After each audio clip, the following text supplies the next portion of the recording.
Hello students of third year A. मैं आपका third year ए का इकोलॉजी का पेपर लूँगी। डॉक्टर रेहाना परवीन, आप जानते होंगे थर्ड ईयर के स्टूडेंट्स हो आप। बी के नाम भी हमने हमारे ग्रुप में डाल दिए हैं, अगर वो इस ग्रुप में रहना चाहें तो रह सकते हैं, फ़ायदा ही होगा। मैं इकोलॉजी लूँगी थर्ड ईयर ए की, जो सेक्शन ए से एन तक बनाया जाता है। आपको पता होगा, आप सेकेंड ईयर ए से आए हैं तो बाकी बच्चे भी रह सकते हैं अगर उनको फ़ायदा लेना है तो, अदरवाइज वो लेफ्ट कर सकते हैं इस ग्रुप में से। आज का हमारा टॉपिक मैं लूँगी एनिमल इकोलॉजी, जो हमारा सब्जेक्ट है उसे हिंदी में पारिस्थितिकी कहते हैं। मैं दोनों टर्म यूज़ करती हूँ, कोशिश करती हूँ कि हमारे इंग्लिश और हिंदी मीडियम वाले बच्चे समझ जाएं आसानी से। अगर आप कोशिश करेंगे तो किसी को कोई प्रॉब्लम नहीं होगी। ये आपको बुक वीरबाला रस्तोगी की ले सकते हैं आप, या शुक्ला उपाध्याय की ले सकते हैं। ध्यान से सुने, I repeat again, animal ecology by Veerbala Rastogi. ये हिंदी मीडियम और इंग्लिश मीडियम दोनों में अवेलेबल होती है। और एक और बुक का नाम बताती हूँ, शुक्ला एंड उपाध्याय। तो इकोलॉजी आप वेल नोन है, आपने फर्स्ट ईयर में पर्यावरण विज्ञान यानी एनवायरमेंट साइंस पढ़ी थी, उसमें भी इकोलॉजी शब्द आया था। फिर भी मैं समझाती हूँ आपको।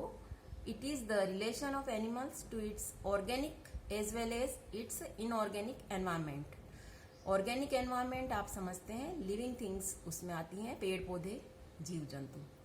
और इनऑर्गेनिक यानी नॉन लिविंग थिंग्स में एनवायरमेंटल फैक्टर्स हैं, और जो भी कार्बनिक इनऑर्गेनिक मटेरियल्स हैं वो सब इसमें आते हैं। तो ये है इकोलॉजी। इसमें सबसे पहले हम जो टॉपिक लेंगे वो है इकोसिस्टम, पारिस्थितिकी तंत्र। ये भी आप बहुत अच्छे से जानते हैं।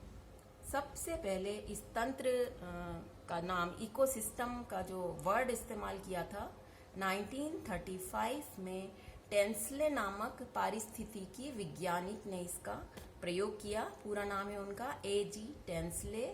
इन 1935 इन्होंने इसे यूज किया। इस शब्द का अर्थ है इकोसिस्टम या पारिस्थितिकी तंत्र का अर्थ है घर की व्यवस्था, अरेंजमेंट ऑफ होम, जीवों के घर की व्यवस्था। क्योंकि हम जूलॉजी पढ़ रहे हैं तो यहाँ पे क्या है, एनिमल्स के घर की व्यवस्था या अरेंजमेंट ऑफ एनिमल्स, और इसकी स्टडी करने को इकोलॉजी कहते हैं। ओडम एक बहुत बड़े पारिस्थितिकी वैज्ञानिक हैं, उन्हें फादर ऑफ इकोलॉजी भी कह सकते हैं हम। ओडम, उनका वर्क था सारा 1960 का, 1960 में उन्होंने इस पर बहुत काम किया। और उन्होंने नेचर की स्ट्रक्चर यानी प्रकृति की संरचना का अध्ययन किया, उसमें होने वाली विभिन्न क्रियाओं का अध्ययन किया, और उन्होंने इसी अध्ययन को नाम दिया इकोसिस्टम। प्रकृति और वहाँ जो जीव जंतु हैं उन सब का परस्पर क्या रिलेशन है, क्या संबंध है, और उनमें आपस में क्या पारस्परिक रिलेटिव एक्टिविटीज होती हैं, उसकी स्टडी को इन्होंने इकोसिस्टम या पारिस्थितिकी तंत्र नाम दिया। अब हम सबसे पहले इसमें हमें इस इकोसिस्टम के अंदर कई टॉपिक्स पढ़ने हैं, सब टॉपिक्स। तो सबसे पहले है इसके मूलभूत सिद्धांत क्या है, concept of ecosystem.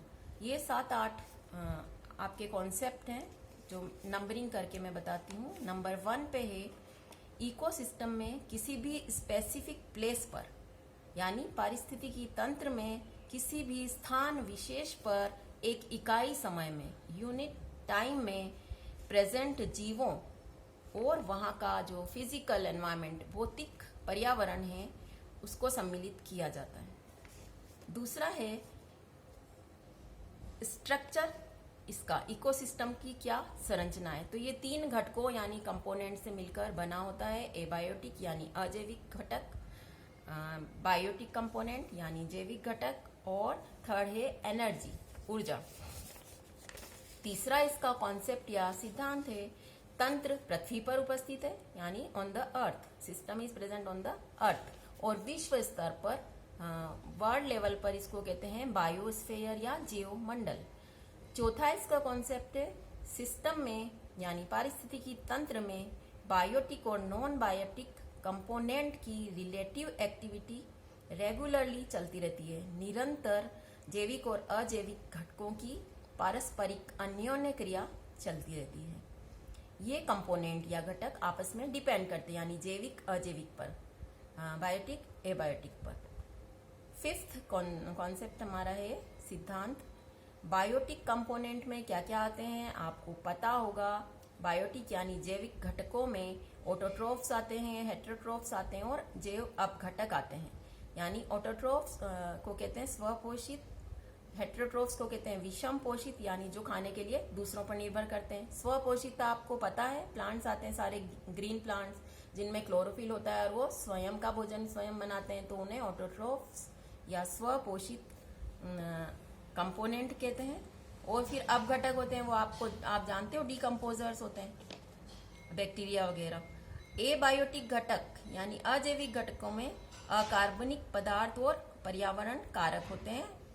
Inorganic materials, organic materials और पर्यावरणीय कारक जैसे तापमान, आर्द्रता वगैरह, ह्यूमिडिटी, टेम्परेचर एक्सेट्रा। छठा इसका कंपोनेंट है इकोसिस्टम में फूड चेन होती है, यानी खाद्य श्रृंखला आपने पढ़ी है। एनर्जी ट्रांसफर होता है और कई सारे जैव रासायनिक चक्र साइकिल्स होते हैं, जैसे carbon cycle, nitrogen cycle, sulphur cycle etcetera. सातवां इसका कॉन्सेप्ट है ये पर्यावरण में स्ट्रक्चरल और फंक्शनल यूनिट होती है। Ecosystem are structural and functional unit. आठवां कॉन्सेप्ट है ये एक खुले प्रकार का तंत्र है, ओपन सिस्टम है। Ecosystem is a open system. नौवां इसका कॉन्सेप्ट है इसमें सभी कंपोनेंट के मध्य जैविक और अजैविक और जो पर्यावरणीय कारक हैं वातावरणीय, उन सब के बीच में एक इक्विलिब्रियम, साम्य या जिसे संतुलन कहते हैं, वो रहता है। इसमें एनर्जी बहुत सारे सोर्स से आती है, पर मेन सोर्स 10वां कॉन्सेप्ट बता रही हूँ इसका इकोसिस्टम का। सूर्य का जो ऊर्जा है, सन एनर्जी मेन होती है इसमें। 11th है कॉन्सेप्ट स्वयं की उत्पादकता होती है। इकोसिस्टम की अपनी प्रोडक्टिविटी होती है, सेल्फ। लास्ट है ये विकासशील या विकसित तंत्र हो सकते हैं, दे में भी डेवलपिंग और विकासशील हो सकते हैं। विकासशील जो इकोसिस्टम है वो अस्थिर है और विकसित तंत्र स्थिर होता है, कांस्टेंट। तो आज का हमारा ये एक इंट्रोडक्शन था जिसमें हमने एनिमल इकोलॉजी और इकोसिस्टम का जनरल इंट्रोडक्शन देखा है।